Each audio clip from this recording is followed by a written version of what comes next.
আজকের recipe veg ডাল। নমস্কার বন্ধুরা, সীমাস কিচেনে আপনাদের সকলকে স্বাগত। তবে এই ডালটা কিন্তু গরমের দিনে খেতে দারুণ লাগে। তাহলে আসুন আমি কিভাবে বানিয়েছি এই দারুণ টেস্টি ভেজ মুগ ডাল সেটা আপনাদের সঙ্গে শেয়ার করি।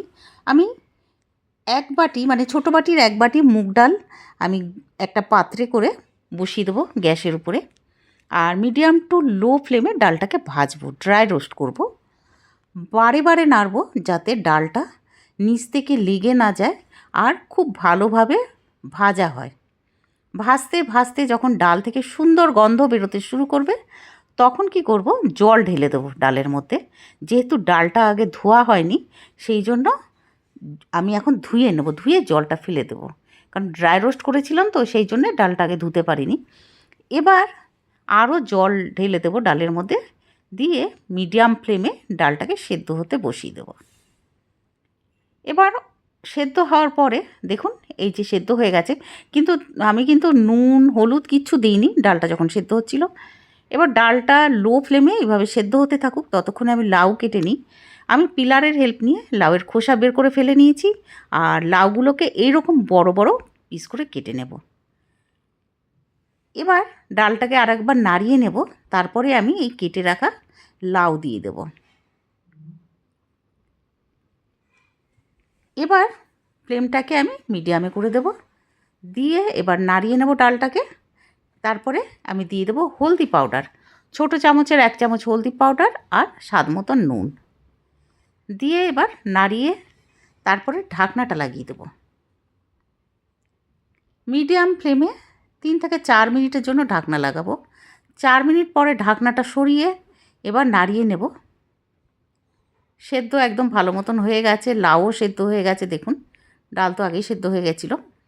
এবার আমি আরও জল এর ভিতরে দিয়ে দেবো, কারণ ডালটা বেশি গাঢ় হয়ে গেছে।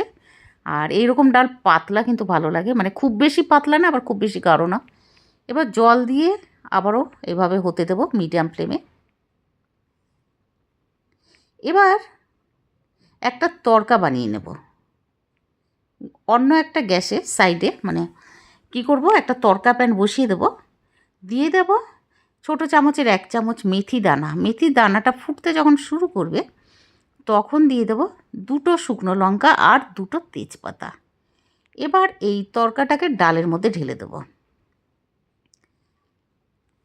আর এবার তড়কা প্যানের মধ্যে একটু জল দিয়ে দেব, দিয়ে সেই জলটাও ঢেলে দেব।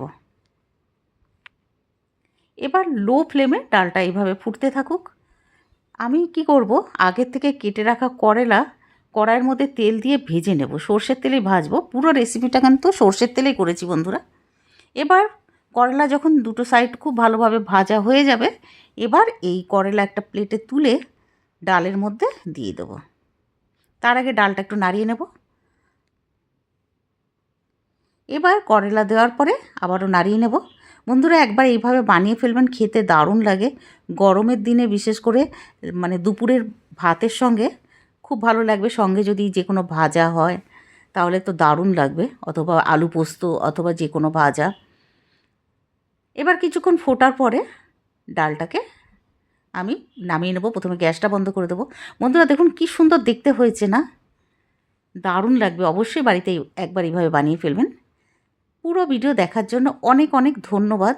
আশা করছি ভিডিওটা আপনাদের ভালো লেগেছে। আর ভিডিওটা যদি ভালো লাগে প্লিজ লাইক করে দেবেন, আপনাদের ফ্যামিলি ফ্রেন্ডসদের শেয়ার করে দেবেন, আর কমেন্ট করে জানাবেন খেতে কেমন হলো।